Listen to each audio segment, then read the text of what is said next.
Hello বন্ধুরা, কেমন আছো তোমরা সবাই? আশা করি সবাই ভালো আছো। আমিও খুব ভালো আছি।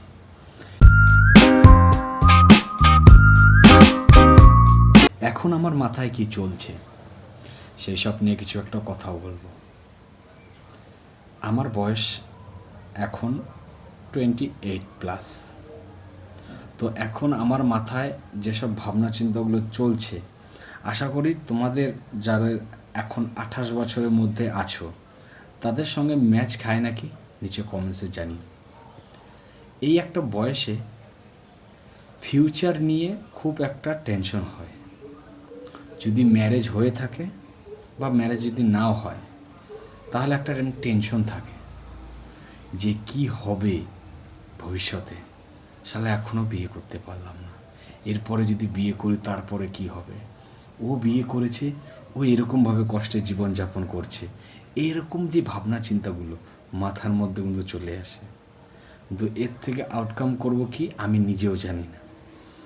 প্রতিদিনই যেরকম ভিডিও দেখি, ভিডিও দেখার পর সেখান থেকে একটু ছোট ছোট স্টেপগুলো নিই, বেশ কিছুদিন ফলো করি, তারপর আবার সে আগের মতো হয়ে যায়।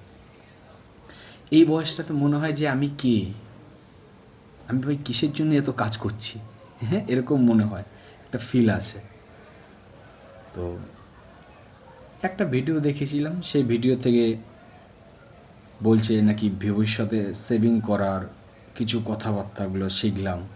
তো সেই সেভিং করার কথাবার্তাগুলো শেখার পর আমি একটা একটা দুটো দুটো মিউচুয়াল ফান্ডে এসআইপি শুরু করলাম, এবং গত 1-1.5 বছর হবে এসআইপি শুরু করছি।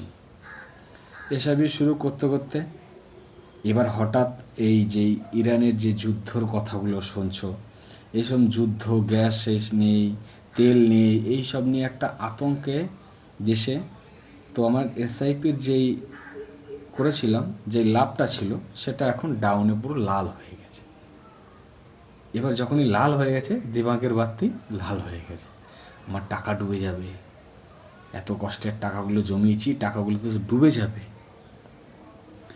তো এর ভাবনা চিন্তা করতে করতে আবার ইউটিউবে ভিডিও দেখলাম যে মিউচুয়াল ফান্ডের টাকা যদি নেগেটিভ হয়ে যায়, টাকা কি চলে যায় না আবার ঠিক হয়। তারপর সেখানে কিছু অ্যাডভাইসের লোকগুলো মানে ভাষণ দিল, কিছু কিছু পডকাস্ট শুনলাম, শোনার পর দেখছি না মার্কেট তো আপ ডাউন করে।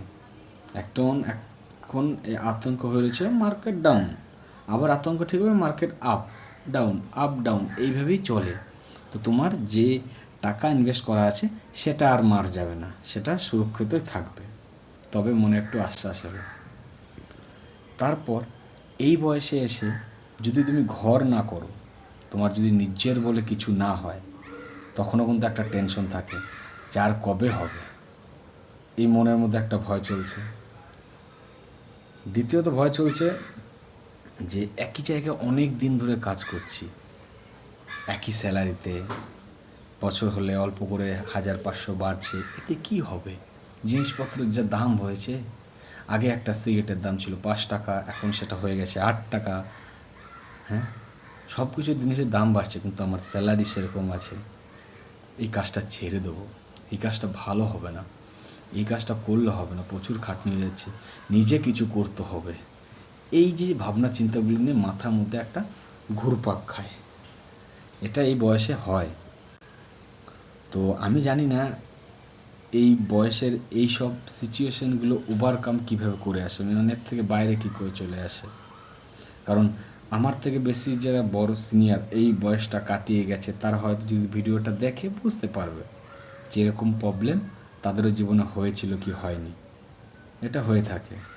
তো এই ভিডিও থেকে আমি যেটা মানে এখন মাথার থেকে যেটা আমি বলতে বলতে বুঝতে পারলাম, এসআইপিটা আমার ঠিক রাখছে। কারণ সেই যে ছোট্ট ছোট্ট অ্যামাউন্ট একটা জমিয়ে রেখেছিলাম, নেগেটিভ হয়ে গেলেও কি, সেই টাকাগুলো তো দেখাচ্ছে আমি ইনভেস্ট করেছিলাম, আমারই তো না। তো তা দেখে একটু শান্তি লাগে যে না, কিছু না জমাতে পেরেছি, এই কটি টাকা জমাতে তো পেরেছি। আর এই নাম্বার হচ্ছে এই কাজ ছেড়ে দেবো, খুব তাড়াতাড়ি ছেড়ে দেবো। আর ভালো লাগে না এই বাইরের লাইফে, এই কাজ করতে করতে অনেক দিন হয়ে গেছে এই কাজ করেছি। তো দেখা যাক কি হয়। এরকম ভাবনা চিন্তাগুলো মাথায় আসে। বিয়ের ভাবনা চিন্তা, ভবিষ্যতের ভাবনা চিন্তা, ইনভেস্টিং করছি তার কী হবে সেই সব ভাবনা চিন্তা। দেখো, সোশ্যাল মিডিয়াতে আসে কখন, যখন সে যে লাইফটা মানে কন্টিনিউ করছে সেটাতে তার হচ্ছে না, সে এক্সট্রা কিছু করতে চায়, তার জন্যই সোশ্যাল মিডিয়াতে আসে। আজ তুমিই দেখো না, আমার হাতে মোবাইল আছে, আমি ভিডিও বানাচ্ছি, ভিডিও দেখছি, এরকম আরও কত লোক আছে বলো, কত লোক ভিডিও বানাচ্ছে, কত কিছু করছে, তাই না?